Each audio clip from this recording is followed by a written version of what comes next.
Hello beautiful friends, I hope you're having a wonderful day. Today's video is going to be, I don't even really know what it's called at this point. It is a bunch of newer products that I've tried and I either love or I have an opinion on and I wanted to share with you. And by new, I don't necessarily mean it was just launched. A lot of these are just launched products, but some of them have been kind of around for a little while, but they're new to me. So I thought I would share my opinions on them because I love videos like this. I always find new things to try via similar videos, so I thought I'd give it a go. I hope you enjoy watching and let's kick it off. First and foremost is a tool that I splurged on. I've previously owned an electric toothbrush, but I have not owned a $200 electric toothbrush. This is the Philips Sonicare toothbrush. I got it at, I think it was like Rexall or London Drugs or something, and it was on sale, I think, for like 25% off maybe, so I didn't pay like the obvious full $200. But this was an expensive freaking toothbrush, and was it worth it? I mean, the thing about this is that I don't feel like I have sensitive teeth. I've never really struggled with like hot or cold sensitivity or pressure sensitivity, but as soon as I use this, it feels like it's just like, it is so strong. And I even have it on the sensitive setting. It's not that loud.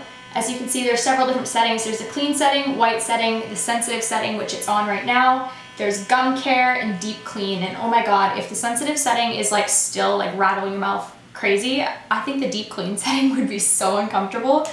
Maybe you take a pass on this one. I do think that it's a good investment for the longevity of your teeth if you really dislike regular brushing. But in all honesty, I think that I should have stuck with a regular toothbrush because this is very expensive and I constantly don't even turn it on when I'm brushing at night sometimes because I feel like, oh my God, I don't want my skull to rattle. But yes, this is the first tool. The next device I wanted to show you guys is the brand new Clarisonic, and this is the Smart Profile. As you guys know, I have been a Clarisonic user, God, for like maybe 5 or 6 years. The first one that I bought was a little pink, like the first generation Mia, and then when I moved to Canada, they actually sent me the smaller, I think it's called the Mia Fit. Now they've sent me the Smart Profile. The cool thing about this is that when you change the brush head, it automatically knows. So like when I change this to the sensitive brush head, it knows and it acts differently. And I think that that's wild. Like, I don't know, is it a techie thing? I think that's pretty cool.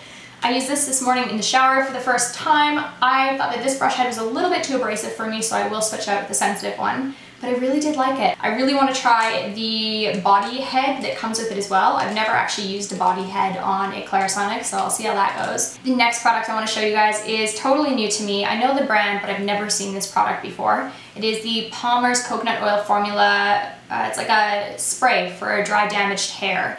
As you know, the blonde life is the dry hair life. So I like to have a lot of moisturizing products or things that can help my hair be strong. And I purchased this at, again, either London Drugs or Rexall or one of the two. But, oh my gosh, it lasts forever. I feel like I've used it so much and I've only used like not even the top inch of the bottle. It smells like coconut oil mixed with peppermint and I really like it. I think that it seems to work.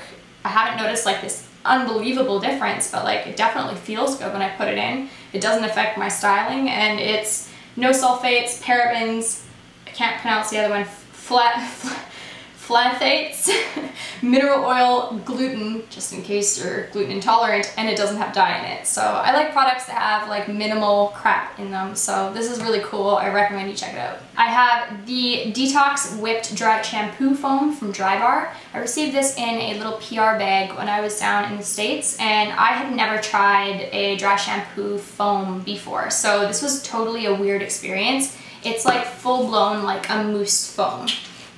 It looks like whipped cream, but as soon as you put it in your hair, it goes down to basically nothing. So I like it. I feel like it's weird to use. It's one of those products that I like how it works, but since I'm so used to using dry shampoo in the way that I do, I don't really know if I grab for this as much. Though, I don't know. What do you guys think? Have you tried a foam before? Let me know. If you're brunette, I want to know, do these work for you or does it leave any residue? So it doesn't seem to leave any residue for me, but I mean, I'm so light that you can't really tell. The next product I tried was a new tan, and as you guys know, I'm really picky with what tans I use. So this is actually a gradual tan, and it is a Biotherm product. Again, Biotherm sends me PR packages, and this was this month's. It is their Auto Bronzant Tonique, and it looks kind of strange. Right off the bat, it's an oily product. You can kind of see where the color is and where the oil is. You have to shake it up before you use it, and then it's a spray.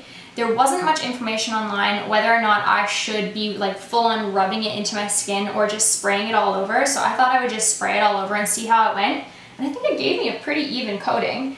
It definitely is something that is buildable. I really stress that. It's not something that you're just gonna automatically be dark. This is something that's perfect for those of you who just need a little bit of a bronze, or if you're newer to fake tan, you don't really know what you're doing, and you don't wanna mess up, this is awesome. One thing that I will mention with this is an oil-based product, so you are going to feel very oily. That's perfect for somebody that has drier skin. If you're somebody that isn't really after that kind of a texture with a tan immediately after, that might not be the tan for you. I have one other skin related thing, and this is the Skin Iceland Solutions for Stressed Skin. I've never heard of this brand. It randomly showed up in my P.O. box, and I really liked it. It is like Hydro Cool Firming Eye Gels, that's what they're called, and they come in this big pack, and then they come in individual little packs, like this. And then it's just your basic like under eye gel. But the cool thing about this is that you peeled off the sticker back, and it wasn't like gel, it was basically like a sticker with paper. It felt really papery on. It wasn't wet, it wasn't kind of saturated in any type of solution. It just felt like a dry paper underneath my eyes. And I put it on in the bath, and I kind of thought like, wow, is this actually going to do anything? It just feels like a sticker with like paper on top. I thought that it actually worked. I looked a lot less tired after trying them, so I thought that was really cool. I left them on for a little bit longer than 10 minutes because, like I said, I tried them while I was in the bath. The only thing that I would say be a little bit careful with is that the stick was really strong, so when I peeled it off, it tugged a little bit. So I don't know what I would do. Maybe I would take it and then like stick it to the back of my hand first, rip it off, and then put it on just to kind of protect that delicate area. But I really like these. I think it's super cool. They sent me some other stuff in the mail, and now I'm kind of like, okay, cool, let's try it out. This product isn't technically skincare, but it does have some SPF in it, so I guess we can kind of label it as like makeup pseudo skincare. This is the Bioderma Photoderm Compact. You guys have probably seen this in your local drugstore. They have like huge stands all the time. I really like this. I feel like the color is a little bit off though, and that's the only thing that I didn't like with this. It looks quite, oh, it actually doesn't look that dark when the lights are shining at it, but it looked quite dark in the pan comparatively. There was 2 different shades that they had sent me, and yeah, I really like it. I tried it. I used a like silicone sponge blender to blend it on my face. It's kind of like a light-ish cover, kind of like a BB cream really, but for SPF 50, I don't know, I thought it was kind of cool. I definitely did need to set this with a little bit of powder in some spots, but I think this is really cool. I think when I'm a little bit more tan and the color matches a bit better, then I will be using this in the summer for sure. I may as well stick with some drugstore products if that's kind of the road that we're on, so let me rearrange myself down here. A nail polish that I am currently wearing that I fell in love with on the shelf was this one from Essie. You guys know I love my Essie glitters. I think they do some of the best glitters in nail polish. This is the color Summit Style, and it's kind of like a sparkly gold tone. I really love glitters that you can kind of put them on where it's not completely opaque. It can kind of like show peekaboo your nail underneath, or you can like pile it on and have like stripper glitter nails, which is amazing too. But I love the color. I thought it was kind of like a nice antique-y gold kind of color without being way too warm, without being way too cool. It's really cute. You should check it out. And I also got one other color because it was sitting right beside it and I liked it. And it's kind of this like baby puke green khaki color. I don't know, I really liked it. I thought it was super cute. It's showing up like a lot more light on camera, but it's actually a really nice kind of like what would be in like a camo print. One of these colors. So I thought it was a really good neutral. I like it. It's called Exposed. Thought it was awesome. A blush that I've been loving is this beautiful Milani powder blush. You guys know I love the Luminoso color, and I thought that I would go and check out the Milani stand, and they had these, and these are beautiful. Like, this to me is so much more high-end than a drugstore thing. I don't know if it's just like the packaging with like how they've pressed the rose or what, but it's really cute. I'm pretty sure that there's several other colors, and I definitely am gonna go back and check them out to see if there's more. 2 palettes that I've been really reaching for lately have been the Maybelline Master Camo Color Correcting Kit. You guys know I'm a color corrector. I like using color correcting stuff. The only thing that would make this better for me is if it did have a green color in it, because I feel like I don't need this many colors of the same kind of color. It does like correct conceal and highlight in it. Honestly, I could totally get rid of the highlight colors and have those as like maybe like green colors, but whatevs, Maybelline, you do you. I think that there's two different tones. There's a lighter one and there's a darker one, and this one's the lighter one. I don't know, go check it out. The other palette is the NYX Lip Lingerie, and as you guys know, I own quite a few of the lip lingerie colors, and those are beautiful. They have a really nice texture and they're just nice. This is a really cute palette and it's really inexpensive. The colors are perfect. I think it's just a great, like, neutrally usable palette. The purple's coming up a little tiny bit brighter on camera than it actually is. It's in the color LLSP01, maybe? And I forgot the paper in it. Also is the color that I'm wearing on my lips currently, the NYX Soft Matte Cream. These are great. I love, love, love the NYX products for my lips. I think that they're so inexpensive, they're always pigmented, they last a decent while, and in all reality, for the price that you're paying, you're getting a pretty good bang for your buck. So this is the color, how do I pronounce it? Sao Paulo? Sao Paulo. Hey, but it's beautiful. I love it. I think it's so gorgeous, and I don't know, I think it's just a nice pink. You should check it out. There is actually a color that is not drugstore that I was gonna show, and it's so funny because I didn't really think about how similar it was. The YSL Rouge Pour Couture, the mattes, it's like almost exactly the same color. So if you're wanting kind of like a dupe of a beautiful YSL color, like, that's pretty darn close. But this is beautiful. I wanted to show you the YSL one because they engraved my name on it, and I'm like peeing myself that I have an engraved product from YSL. It's just really cool. Anyway, I thought that was neat. Back to the drugstore. The next product is from Burts Bees, and I just think of lip chap or like lip balm when I think of Burts Bees. I never really think of like a makeup based product, but I'm glad I took a look because this is really cute. This is their lipstick in the color 500 Nude. I don't understand why brands do like a number and a name. I'd just rather one or the other, you know? But it looks like this. I think the packaging is very natural kind of looking. They have like their beehive-y thing on the side.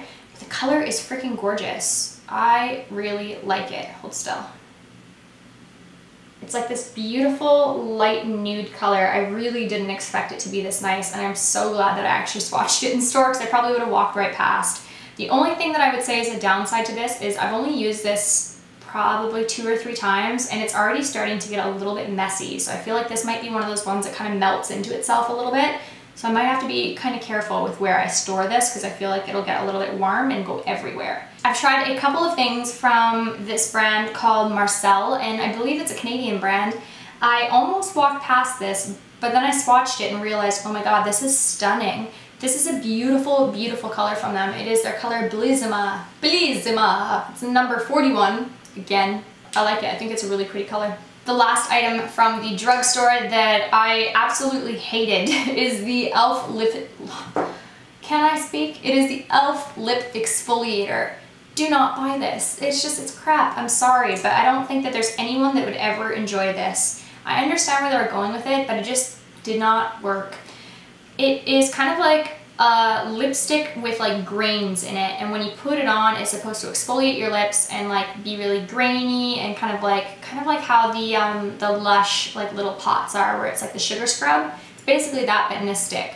So I commend them for the idea, but the actual execution was really crap. So I don't know what they used as like a binding agent for it, but it is incredibly sticky and really gross to try and get off your lips afterwards. Even when wiping with a washcloth, it still felt like residue.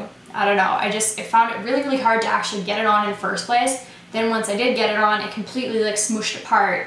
And then I was doing like the, okay, let me just use my finger to kind of exfoliate, and then taking it off was a total nightmare. So realistically, I didn't have a good experience with this product. Did you? Let's move on into the non-drugstore things. This is still drugstore price, but it is a non-drugstore product. It is the BH Cosmetics Spotlight Highlight 6 color palette. And I had high hopes for this because I do like BH Cosmetics products, I've used several of their like larger colorful palettes. I think that they're great. They're not like super good quality, of course, but like they're still quite pigmented and bright and nice colors for what it is. And if you're a beginner starting a makeup collection, I think it's a really good brand to look at. Though this product kind of let me down. I really like the idea of it. Everybody's doing the highlighter palettes, and I think that they did nail it on a couple of the colors, but the problem is the texture. There's several of these colors that they're just not the right texture, and when you swatch them, they just come up as like this really strange, kind of like, I just think of like 90s really chunky, weird highlight. And I don't know, like some of them might not show up like that on camera. Actually, it looks badass on camera. I wonder if it'll always look badass on camera. Maybe I should only keep this and use this on camera and not actually wear this makeup out. But I don't know, I really like products that overall have nice pigment as well as nice texture, and I just feel like this has beautiful pigment, but the texture itself is really lackluster. So if you're a beginner and you don't have a lot of money and you do want to buy 6 different highlighters, yes, this is definitely a good option. But in all reality, I really think that there's several other brands that are drugstore that you could just locally purchase that would probably be better than this. So I don't know, what are your guys' thoughts on this? Have you tried this? Have you seen the texture thing that I'm talking about? Let me know. I want to show you guys some eyeliners from Urban Decay because these are gorgeous. They are the razor sharp long wear liquid eyeliners, and I have them in 4 different colors. I have a white, this gorgeous like coppery reddy color, a kind of gold, and a silver.